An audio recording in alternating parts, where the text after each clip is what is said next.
ఇలా ఎందుకు మా హుజరాబాద్ నియోజకవర్గాన్ని చెత్తకుప్ప చేయాలని ఎందుకు అనుకుంటా ఉన్నారు? ఇలా ఏమున్నది?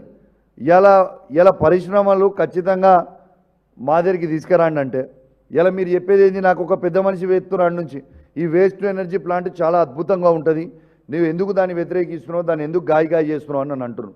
మరి ఇంత అద్భుతమైన వేస్ట్ ఎనర్జీ ప్లాంట్ ఈ డంపింగ్ యార్డు అంత అద్భుతం అయితే ఆ డంపింగ్ యార్డ్ని తీసుకుపోయి రేవంత్ రెడ్డి గారు కొడంగల్లో పెట్టుకోమని చెప్పుర్రి.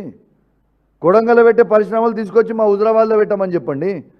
ఇలా ఉద్యోగాలు ఇవన్నీ ఇప్పిస్తారు అని మేము అనుకుంటుంటే ఈ విధంగా మమ్మల్ని ఇబ్బంది పెట్టే ప్రయత్నం చేస్తూ ఉన్నారు. మేము ఖచ్చితంగా చెప్తా ఉన్నాం, మీరు నా మీద నా కేసులు పెట్టిన అన్నీ కూడా మీరు తీసి సిఐడికి ట్రాన్స్ఫర్ చేసి నన్ను జైల్లో పెడదామని మీరు ఆలోచనలో ఉన్నా కూడా మేము ఎట్టు పరిస్థితుల్లో బెదిరేది లేదు, భయపడేది లేదు. మీరు ఎన్ని కేసులు పెట్టినా మమ్మల్ని జైలు పెట్టినా ఎన్ని రోజులు పెడతారు జైల్లో? 10 రోజులు, 20 రోజులు, నెల రోజులు ఏం చేసినాము? ఇలా ప్రజల పక్షాన మాత్రం ఖచ్చితంగా నిలబడతాం, ఖచ్చితంగా మేము కొట్లాడతాం అనేది మాత్రం ఖచ్చితంగా మీకు తెలియజేస్తా ఉన్నాను. ఇలా పదే తప్పుడు ప్రచారం చేస్తూ ఉన్నాను. ఇలా ఈ కాగితం చూడొచ్చు, ఇది రేవంత్ రెడ్డి గారు ఈ డంపింగ్ యార్డ్ని హుజరాబాద్లో ఫైనల్ చేసింది 26/7/2024 నాడు. అంటే ఒక్కసారి మీకు చదివి మరొక్కసారి వినిపిస్తాం. ఇలా దీని I invite kind attention to the reference sighted and submitted that the collector Karimnagar has informed that the director of municipal administration informed that the honorable chief minister during visit to the Warangal has emphasized the need for establishing waste to energy plants on cluster approach in Huzurabad.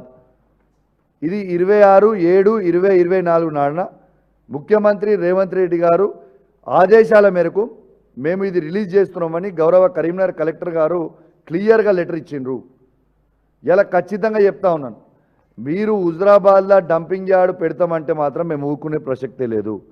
నేను ఇవాళ media ద్వారా కూడా చెప్తా ఉన్నాను, ఇలా కాంట్రాక్టర్లు కూడా చెప్తున్నాం, అది అదాని కానివ్వండి, రామ్కి కానివ్వండి, ఇంక ఎవరన్నా కానివ్వండి, ఎంత పెద్ద కాంట్రాక్టర్ అయినా కానివ్వండి, మాకు సంబంధం లేదు. ఇలా మా హుజరాబాద్ ప్రజల ఆగ్రహంకి మీరు గురి కాక తప్పదు.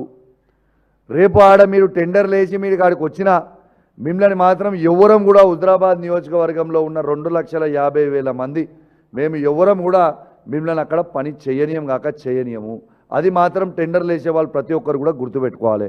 ఇలా ప్రభుత్వం ఉంది కదా, మా ఇష్టం ఉన్నది మేము చేస్తాము, మేము విర్రవీగుతాము, మేము ప్రజల ప్రాణాలతో చెలగాటం ఆడతామంటే ఇది మంచి పద్ధతి కాదు. ఇలా పార్టీలకి అతీతంగా ఇలా హుజరాబాద్ నియోజకవర్గంలో పార్టీలకి అతీతంగా ప్రతి ఒక్కరం కూడా ఈ డంపింగ్ యార్డ్ని మేము వ్యతిరేకిస్తున్నాము. ఇలా ఎందుకు మీరు ఈ విధంగా మమ్మల్ని ఇబ్బంది పెట్టే ప్రయత్నం చేస్తూ ఉన్నారు? ఇలా కాంగ్రెస్ పార్టీ వాళ్ళు, బీజేపీ పార్టీ వాళ్ళు, బీఆర్ఎస్ పార్టీ వాళ్ళు, సిపిఐ కాదు సిపిఎం, ప్రతి పార్టీ జేఏసీ నాయకత్వంలో ఆడ పనిచేసి మీరు పెట్టొద్దు అంటున్నారు. మరి ఎందుకు పెడుతున్నారు? ఎందుకు మీరు ఈ రాజకీయం చేస్తున్నారని మేము అడుగుతా ఉన్నాం. ఇలా నన్ను ఎందుకు బెదిరిస్తున్నారు? ఇలా ఎట్టు పరిస్థితుల్లో మీరు ఈ డంపింగ్ యార్డ్ గురించి మాట్లాడొద్దని నన్ను ఎందుకు బెదిరిస్తూ ఉన్నారు? నన్ను బెదిరియకపోతే నేను ఊకోకపోతే నా మీద సిఐడి కేసులు అన్నీ ట్రాన్స్ఫర్ చేసి జైల్లో పెడతామని ఎందుకు బెదిరిస్తూ ఉన్నారు? ఇలా మీరు బెదిరిస్తే మాత్రం మేము భయపడే ప్రసక్తే లేదు.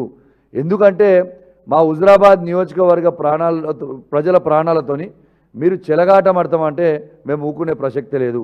ఇది మా హుజరాబాద్ నియోజకవర్గంకే కాదు, మానకొండూరు నియోజకవర్గం నుంచి ఉన్న 2 మండలాలు, ఇలా హుస్నాబాద్ నియోజకవర్గం నుంచి ఉన్న 3 మండలాలు కూడా ఉన్నాయి. ఇలా నేను ఒక్కటే అడుగుతా ఉన్నాను, ఇలా మానకొండూరు శాసనసభ్యులైన కవంపల్లి సత్యనారాయణ గారు, ఇలా మంత్రివర్యులు పొన్నం ప్రభాకర్ గారు, మరి మీ బాధ్యత లేదా ఈ డంపింగ్ యార్డ్ రద్దు చేయించేది?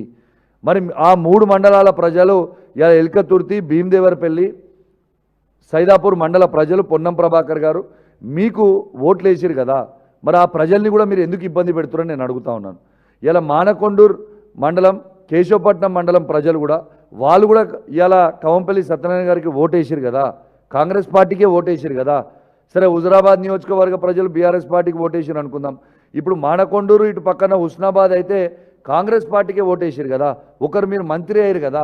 పొన్నం ప్రభాకర్ గారు మీకు హుస్నాబాద్ నుంచి సంబంధం లేకున్నా, మీది హుస్నాబాద్ ఊరు కాకపోయినా, మీరు కరీంనగర్ వారైనా మీరు హుస్నాబాద్కి పోతే ఇదే ఎల్కతుర్తి, భీమదేవరపల్లి, సైదాపూర్ మండల ప్రజలు మీకు ఓట్లేసి గెలిపించారు కదా.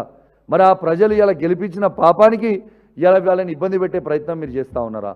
ఇలా మానకొండూరు, కేశవపట్నం ప్రజలు కూడా ఇలా కాంగ్రెస్ పార్టీకే ఓటేసారు, కవంపల్లి సత్యనారాయణ గారికే ఓటేసారు కదా. మరి దానివల్ల ఇలా మీకు వచ్చేది ఏంటిది అని మేము అడుగుతా ఉన్నాం. ఇలా హుజరాబాద్లో మాత్రం మీరు ఎట్టు పరిస్థితులు అలా డంపింగ్ యార్డ్ పెడితే మేము ఊరుకోం కాక ఊరుకోం. ఇవాళ డంపింగ్ యార్డ్ ఈడబెట్టాలి అంటే డంపింగ్ యార్డ్ ఈడ ప్రజలు లేని దగ్గర పోయి పెట్టుర్రి.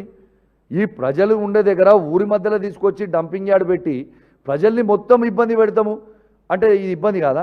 ఇలా నిజంగా డంపింగ్ యార్డ్ పెడితే ఇలా సీడ్ బౌల్ ఆఫ్ ఇండియా ఎక్కడ అంటారంటే సీడ్ బౌల్ ఆఫ్ ఇండియా అంటే ఎక్కడ? ఇలా హుజురాబాద్ నియోజకవర్గ ప్రాంతం. ఇలా అద్భుతంగా సీడ్ పంటలు పండుతాయి ఆడ. ఇలా వాస్తవంగా వ్యవసాయము అద్భుతంగా పంటలు పండేటి ఎక్కడ అంటే హుజురాబాద్ నియోజకవర్గంలో నేను చెప్పిన ఈ 10 మండలాలలో బెస్ట్ వాతావరణం ఉంటుంది. మీరు ఎవరిని అడగండి. అట్లాంటి వాతావరణంని ఇలా మీరు పాడు చేస్తే రేపు ఆ వాతావరణంని మీరు పాడు చేస్తే రేపు పంటలు ఎట్లా పండుతాయి? దానికి మీరు చెప్పాలి జవాబని నేను అడుగుతా ఉన్నాను. ఇలా ఆ పంటలకి నీళ్ళు ఇస్తే ఆ నీళ్ళన్నీ కూడా విషం నీళ్ళు అయితాయా కావా ఒక్కసారి మాకు చెప్పండి. ఆ కలుషం అయిపోయి విషం నీళ్ళు ఇస్తే ఆ పంటలు పెరుగుతాయా? ఆ పంటలు పండియగలుగుతాడా రైతు? ఎందుకు మమ్మల్ని ఇట్లా ఇబ్బంది పెడుతున్నారని మేము అడుగుతా ఉన్నాం. రేపు ఆ మంచినీళ్ళు తాగితే ఆ మంచినీళ్ళు రేపు విషం నీళ్ళు తాగినట్టు అయితాయా కావా ఒక్కసారి మాకు చెప్పండి.